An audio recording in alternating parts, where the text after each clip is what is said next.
Morning, time to catch up once again. In fact, I think for the first time this year, for 2022, with our movie critic from Stratford upon Avon, James Luxford is with us this morning. Once again, Happy New Year, James. Happy New Year. Thanks for coming on this morning. James, always here on a Thursday, give us their good, bad and, well, on-demand recommendations for movies across Coventry and Warwickshire this weekend. Let's start with something that comes out this weekend specifically, James, if we can. Yes, in cinemas Friday, it's the film Boiling Point. Line of Duty star Stephen Graham plays a chef under pressure as he starts the busiest dinner service of the year. This is your restaurant. This is my money. I haven't got it. How can I give you what I haven't got? Just slice 3 steaks. It's not hard. Why do you always give in to her, my man? What do you mean give in to her? You've gone down to a 3. What do you mean? Went from a 5 to a 3-star. My first thought when I saw this coming out, I thought, oh, this is going to be a bit like, kind of a movie version of Gordon Ramsay's Kitchen Nightmares or something like that. Is it anything like that?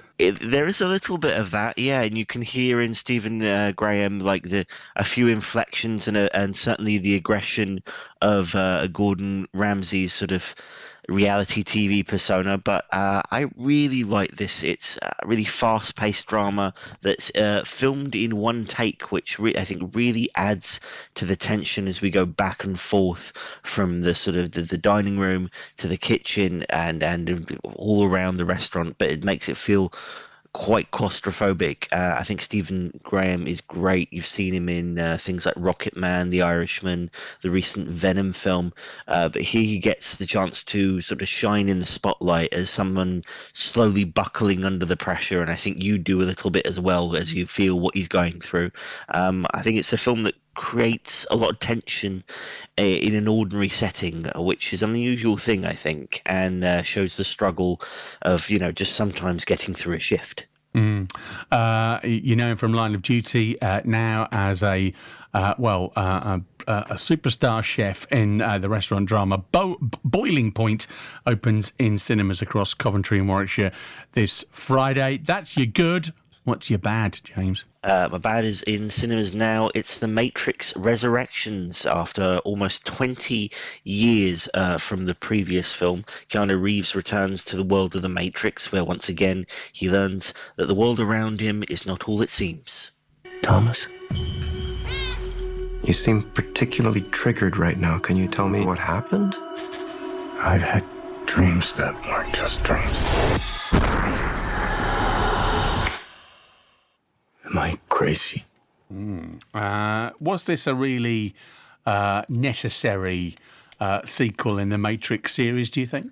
It wasn't, no, and I think that's my biggest problem with it. I don't think it's a terrible film. There's some good action scenes in there, and I think in and of itself, finding a reason to come back that makes sense is an achievement. But I think, there's, without giving too much away, because there's so many twists and turns, but the first sort of act of the film is kind of poking fun at these sort of needless sequels about how modern films, modern film franchises kind of just refer to themselves constantly. But then the second half of the movie just goes and becomes one of those pointless sequels, and I think I don't know, I was sort of there 20 years ago when the sequels came out, when the original came out, and they felt like very important films. They felt like movies that were moving along what we thought films could do, and to see a Matrix movie as sort of just another film feels a little bit disappointing.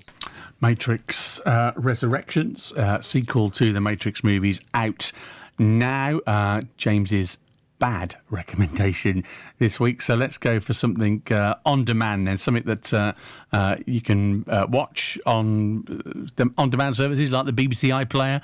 They're there for you. What have we gone for? I've gone for an iPlayer movie. It's Spiderman Far From Home on iPlayer now. The new film is in the cinemas, so it's a good time to catch up with the previous movie where Peter Parker's problems follow him during a school trip through Europe. There's gotta be someone else you can use. What about Thor? Off-world. Captain Marvel? Unavailable. I want to go back on my trip with the girl who I really like and tell her how I feel. MJ, I am Spider-Man. No, of course I'm not. I mean, it's kind of obvious. Okay, is that a Tobey Maguire Spider-Man? Oh no, this is the Tom Holland one, Oh, all right. where it's sort of the second of the three solo adventures. It's everything you'd expect from a big Marvel blockbuster. At the time, I thought it was a bit too different, coming a few months after Avengers Endgame in 2019, I believe. But viewed on its own, it's a fun, action-packed movie. I really like Jake Gyllenhaal as a mysterious figure who may or may not be there to help Spider-Man, and Tom Holland just seems to own that role in the modern context of just this ordinary kid with extraordinary powers, as does his co-star Zendaya, who you heard there playing the love interest MJ. Yeah, a fun Marvel movie, and definitely one to watch if you want to catch yourself up for the new movie, which is just what everyone is seeing at the moment. I went to see it last weekend and just thought it was brilliant, the new one. I thought he was great in it. The idea to bring back the three Spider-Mans together, Tobey Maguire, Andrew Garfield, and him in the plot line, I thought was just just really, really clever and really well done. It could have been quite sort of cheesy and twee, but actually sort of worked for me. Yes, I think, we're however many, I think sort of 26, 27 movies into this Marvel shared universe, and I think to find new ways to entertain and to find new stories to tell, like we were saying with The Matrix, to find a reason to be there is an achievement in and of itself, and then to make something that's really entertaining is just really special. Good stuff.